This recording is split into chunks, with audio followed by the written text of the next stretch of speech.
他不过是不懂爱，却认真的去爱了；不过是不会表达，却固执的用行动去靠近。他从未被温柔的教会如何去爱，却依然交付了自己最原始、最赤诚的真心。每次看到观众疑惑高途究竟喜欢沈文兰哪里，我心里总忍不住想，像沈文兰这样好的人，难道还不值得被爱吗？高途的人生几乎是一场天崩开局，要读完大学，要照顾久病的妹妹，还要填上好赌父亲的无底洞，随便哪一项都足以压垮一个普通人。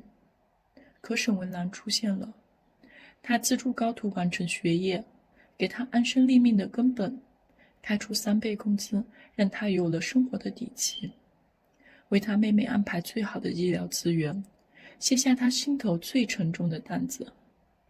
他记得他的生日，为他庆生，生病时贴身照顾，困难时默默相助。沈文兰做的许多事早已超出一个总裁的身份，更像是一道悄然照进高途生命里的光。沈文兰是行动上的巨人，没有他，高途或许早被现实吞噬。在那个赌徒可以随意卖儿卖女的背景下，一个欧米伽的身份在他的家庭里就是原罪。即便沈文兰对欧米伽有偏见，可正因有他在，高途才不必独自面对深渊。他的存在让一场注定坠落的人生有了喘息的余地。而沈文兰自己也并非生活在温室里，在黑道世家的阴影下，他依然守出了一份难得的底线，做事光明磊落，有原则，有担当。他不搞强制，不滥用武力，连信息素都不轻易动用。他所有的毒嘴，不过是对高途口中那个编造欧米伽伴侣的嫉妒，是孩子气的占有，是说不出口的你能不能只看我。他确实感情迟钝，像个在迷雾中摸索前行的孩子，明明本能的想要靠近高途，依赖高途，却始终不明白这份悸动是什么。直到高途告诉他，我有欧米伽了。这句话像一堵墙，突然横亘在他模糊的感情面前。一个连自己心意都看不清的人，能怎么做？难道要去拆散好友的伴侣吗？去做第三者吗？他只能把心里所有的不适与酸涩都归结于那个他自以为的讨厌欧米伽的借口。可即便站在朋友的立场，他的行为也早已越界，反复挑剔那个虚构的欧米伽伴侣，一次次去高途家中寻找他人存在的痕迹，甚至在听说对方怀孕时，反应竟是我可以养你和别人的孩子。他从小没有感受过健康的爱，也不曾被谁好好教过如何去爱，只能笨拙的、固执的用自己的方式靠近温暖。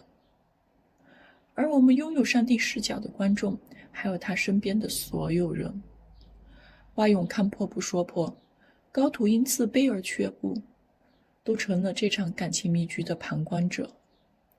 没有人伸手引路，没有人点醒他，他就这样独自在名为爱的迷宫里跌跌撞撞，每一次试探都像是在黑暗中摸索微光。高途为他编织了一个有伴侣的谎言，他便信了。他从来都信高途说的每一句话，哪怕是玩笑说要他公司15%的股份，他也认真考虑。他毫不犹豫地跳进那个名为友情的深坑，却不知那其实是高途为保护自己而设的陷阱。这段感情最终走向带球跑，追击火葬场，其实没有谁对谁错。高途的前半生几乎尝尽了人间桎梏，家庭的重压，身体的拖累，爱情的隐忍，每一步都像走在尖道上。而沈文兰呢，她更像一个在感情世界里迷路的孩子，没有人牵她的手，也没人告诉她什么是爱，如何去爱。他只能凭着一腔本能，在黑暗里跌跌撞撞地向前摸索。每一次试探都伴随着渴盼，每一次心动都伴随着困惑。